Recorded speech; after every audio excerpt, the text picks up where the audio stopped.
Exam का जो tension होता है ना, ये दुनिया में मैं देखा हूँ कि जितने भी स्टूडेंट्स हैं, है ना,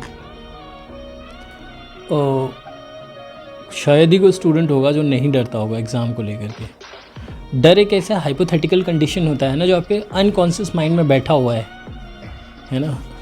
वो सिर्फ एग्ज़ाम्स की बात नहीं है, मार्क्स की बात नहीं है। उस मार्क्स को लेकर के होने वाले जो जजमेंट्स हैं ना, है ना, आपकी आइडेंटिटी से लेकर के आपके जो इकोनॉमिकल, गड़ी में पॉइंट कैसे इकोनॉमिकल, जैसे कि आप आज के प्रारूप को पूरे लाइफ लॉन्ग देखते हैं कि आज मेरा एग्ज़ाम ख़राब होएगा तो मेरी नौकरी का क्या होगा, माँ बाप को क्या जवाब दूंगा या दूंगी, है ना, क्लास वाले क्या सोचेंगे। क्योंकि अनकॉन्शियस लेवल पे जो हमारे सेंसरी ऑर्गन्स होते हैं ना, उनको इस तरीके से हमने ट्रेनिंग दी हुई है कि हर उस नेगेटिव चीज़ को ना बहुत जल्दी ग्रैब करते हैं। होता है ना ऐसा, इतना जल्दी से ग्रैब करेगा कि भाई साहब आपको पता भी नहीं। क्योंकि ये एक मार्टिन ब्रॉडवेल का आप पढ़ेंगे कभी, एक कॉम्पिटेंस अनकॉन्शियस कॉम्पिटेंस मॉडल है। हाँ, तो उस मॉडल में देखेंगे तो उसमें उसने 4 बातें कही थी, है ना। वैसे तो ये ग्राफिकल प्रेजेंटेशन के थ्रू दिखाना चाहिए, बट फिर भी आपको मैं बता देना चाहता हूँ कि किस तरह से किसी चीज़ की लर्निंग हमारे अंदर डेवलप होती है, कैसे प्रोसेस होती है, और कैसे हमारे वो अनकॉन्शियस माइंड पे इस तरीके से जा कर के वो स्टोर हो जाती है कि ऑटोमेटिक प्रोसेस होना शुरू हो जाता है। तो फियर भी एक ऐसा ही ऑटोमेटिक प्रोसेस है जो किसी भी ऐसे कंडीशन में जहाँ से आपको लगता है कि मैं डील नहीं कर पाऊँगा, या डील कर भी पाऊँगा तो वहाँ पे आपके ज़्यादा अटेंशन की ज़रूरत होती है। आप मैक्सिमम ना डर या कोई भी ऐसे इमोशन है जो इंटेंसिटी जिसकी हाई रहती है, आप उसको ना अज्यूम करते हो, अजम्पशंस ज़्यादा हो। जब किसी भी कंडीशंस में हम सिचुएशन में होते हैं ना, तो हम ना वहाँ पे मूल्यांकन करते हैं चीज़ों का। मतलब जो इवेंट हुआ और उसका जो इमोशन हुआ है आपके साथ, उसके बीच में ना मूल्यांकन बहुत, आप इंटरप्रिटेट करते हो चीज़ों को, और मैक्सिमम इंटरप्रिटेशन आप ना फियर डेवलप करने वाले होते हैं। तो वहाँ पे जो आपका एमिगडाला है वो एक्टिवेट हो जाता है।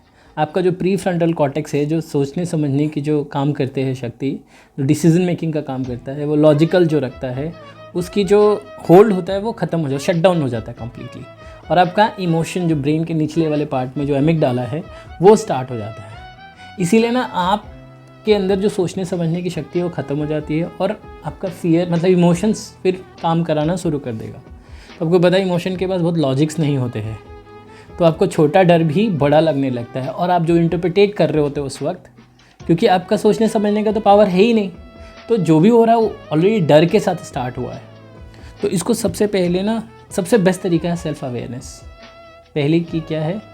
Self awareness. 3 तरीके होते हैं। एक्सप्रेस होता है कि आप फाइट करो, दूसरा या तो फ्लाइट करो, या तीसरा नहीं तो एक्सटर्नल सपोर्ट लो। तो हम ना सपोर्ट लेने से डरते हैं। एग्ज़ाम कभी इतना मुश्किल था ही नहीं। ये वही चीज़ है जिसके बिना आपका हर चीज़ अधूरा है। एग्ज़ाम तो हर कदम कदम पे होता है, नहीं होता है, सिर्फ पढ़ाई की थोड़ी ना बात है। आप अपने लाइफ में हर चीज़ का एग्ज़ाम देते हो। एक अच्छा आप दोस्त बनने की कोशिश करते हैं, एक अच्छा पिता बनने की कोशिश करते हैं, आप एक अच्छी पत्नी बनने की कोशिश करते हैं, एक अच्छे आप किसी कंपनी में काम करें, एम्प्लॉय बनने की कोशिश, वहाँ भी आपका इम्तिहान होता है ना। तो इम्तिहान को लेकर के ना मैक्सिमम एकेडमिक्स से जोड़ दिया गया है। और एकेडमिक्स एक ऐसी चीज़ है जहाँ पे आप एक्सप्लोर करते हो, जहाँ पे आपकी पर्सनैलिटी ग्रूम करती है। लेकिन उसको लेकर के लोगों ने इस तरीके से जजमेंटल एक अप्रोच डेवलप कर दिया है कि अच्छे मार्क्स इक्वल टू अच्छा बच्चा, और अच्छा बच्चा इक्वल टू आंटियों का फेवरेट, है ना, है कि नहीं। उसकी बड़ी बड़ी फ़ोटो आने लगती है।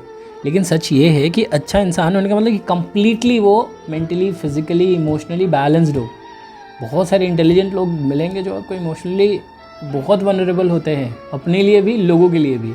लेकिन लोगों को वही पर्सपेक्ट देखता है, क्योंकि हिंदुस्तान में एक आदत है छवि बनाने की, इमेज कॉन्शियस हम ज़्यादा रहते हैं, और ये इमेज हर कोई चाहता है, और वो किसी भी कीमत पे चाहता है। उस कीमत में क्या होता है, वो सप्रेशन स्टार्ट कर देता है ना। अपनी बुराइयों पे काम करने से ज़्यादा ऑप्शन यूँ क्या चूज़ करता है, सप्रेस करना उसको, और वो चीज़ दिखाने लगता है जिसमें उसके आइडियल और रियल सेल्फ में डिफरेंसेस हो जाते हैं, इसीलिए उसके लाइफ में इनकॉन्ग्रुएंसी आ जाती है, संगतता नहीं रहती है फिर। और फिर वो क्या होता है, खुद तो डूबता ही है, जो उसके साथ वाले होते हैं वो भी सफ़र करने लगते हैं, डुबो देता है उनको भी, है ना। देखना कितना इम्पल्सिव हो जाते हैं वो। सो आपका इंटेलिजेंस अच्छा है, ये अच्छी बात है, बट आपके इमोशनल इंटेलिजेंस नहीं है। कहीं ना कहीं कहते हैं ना, इमोशनली इलिटरेट होते हैं मैक्सिमम लोग, है ना।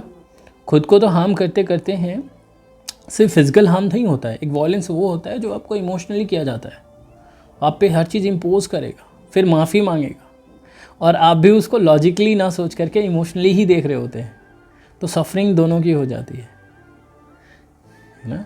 शुरू में आप देखोगे कि अच्छे रिलेशनशिप में क्या होता है, हनीमून पीरियड होता है एक, है ना। आते हैं लोग बाग खूब, अरे बाबू तुम्हें ये भी आता है, अच्छा तुम इतना अच्छा डांस भी कर लेते हो, इतना अच्छा गाते हो, है ना। किसी का एक पर्सपेक्टिव देख करके हम उसके साथ जुड़ जाते हैं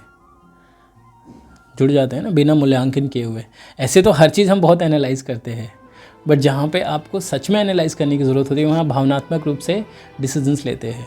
इसीलिए आजकल मैक्सिमम रिलेशनशिप का इश्यूज़ क्या देखेंगे आप, उनमें बहुत कॉन्फ्लिक्ट्स होते हैं, बहुत झगड़े होते हैं, लड़ाइयाँ होते हैं, एक दूसरे पे नज़र रखते हैं, हाँ, एक दूसरे को सस्पिशियस नज़र से देखते हैं, है ना। कई बार वो अपने अंदर हीन भावना डाल लेते हैं, बचपन से पल रहा होता है, वो तब आ जाता है कि शायद मैं गुड लुकिंग नहीं हूँ, तो मेरा हो सकता है कि जो बॉयफ्रेंड है या जो मेरी गर्लफ्रेंड है वो किसी ऐसे से अट्रैक्ट ना हो जाए जो बहुत गुड लुकिंग हो, बहुत अच्छा हो। तो आपका ये आकलन चलते रहता है, और मैक्सिमम जो स्ट्रेस क्रिएट करने वाले जो थॉट्स होते हैं ना, वो काल्पनिक होते हैं, वो रियल में एग्जिस्ट ही नहीं करते हैं। तो रियलिटी को ज़िंदा रखना है तो आपको प्री फ्रंटल कॉर्टेक्स को ध्यान में रखना होगा। और जो मैंने एक मार्टिन ब्रॉडवेल की एक जो मैं बता रहा था, बहुत सिंपल सा थ्योरी है, मॉडल है, थ्योरी का मॉडल है, जिसमें कि सबसे पहले अनकॉन्शियस इनकम्पिटेंसी आती है। मतलब आपके पास वो चीज़ होती भी नहीं और उसके बारे में आप कभी सोचते भी नहीं हैं।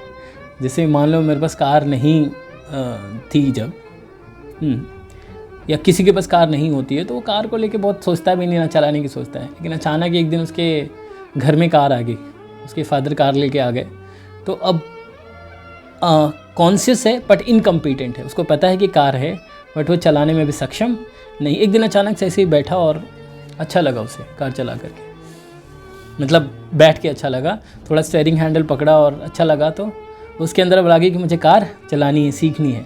तो अब कॉन्शियस भी है सीखने के लिए और कम्पिटेंट भी धीरे धीरे बनना शुरू हो गया है, ठीक है। अब वो रोज़ सीख रहा है। एक टाइम ऐसा आता है कि इतना प्रैक्टिस हो जाती है कि ऑटोमेटिकली वो प्रोसेसिंग दिमाग में होने लगता है। तो इसको कहते हैं अनकॉन्शियस कम्पिटेंस।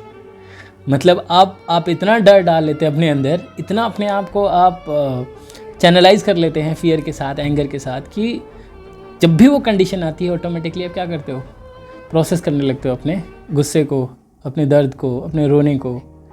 तो आपके अंदर वो अनकॉन्शियस में जा कर के स्टोर हो जाता है कि नहीं।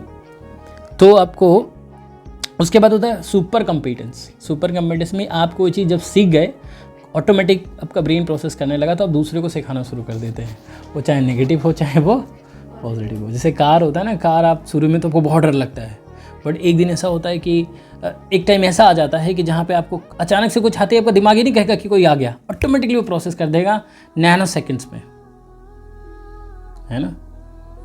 तो ये अगर जो आज भी आप अपने आप को चैनलाइज करना चाहते हैं, तो ये जो कॉन्शियस कम्पिटेंस मॉडल है मार्टिन ब्रॉडवेल का, हर इंसान को फॉलो करना चाहिए। आपको रेगुलर प्रैक्टिस करना चाहिए, आपको बहुत अवेयर रहना पड़ेगा कॉन्शियसली, ताकि वो आपका अनकॉन्शियस माइंड उसको ग्रैब कर ले। तो मैक्सिमम लोगों को देखो ऑटोमेटिकली उनको बताने की ज़रूरत नहीं पड़ती, ऐसे ही गुस्सा स्टार्ट कर देते हैं। जैसे ही कंडीशन ऐसे आई, ब्रेन को मैसेज गया, वो इंप्रेशन बिल्डअप होता है, और इंप्रेशन बिल्डअप होते क्या होता है, ज़िंदगी तबाह होनी शुरू हो जाती है। बंद कर दूँगा वीडियो, सही बताया मैंने, ऐसा ही था ना, ये होगा।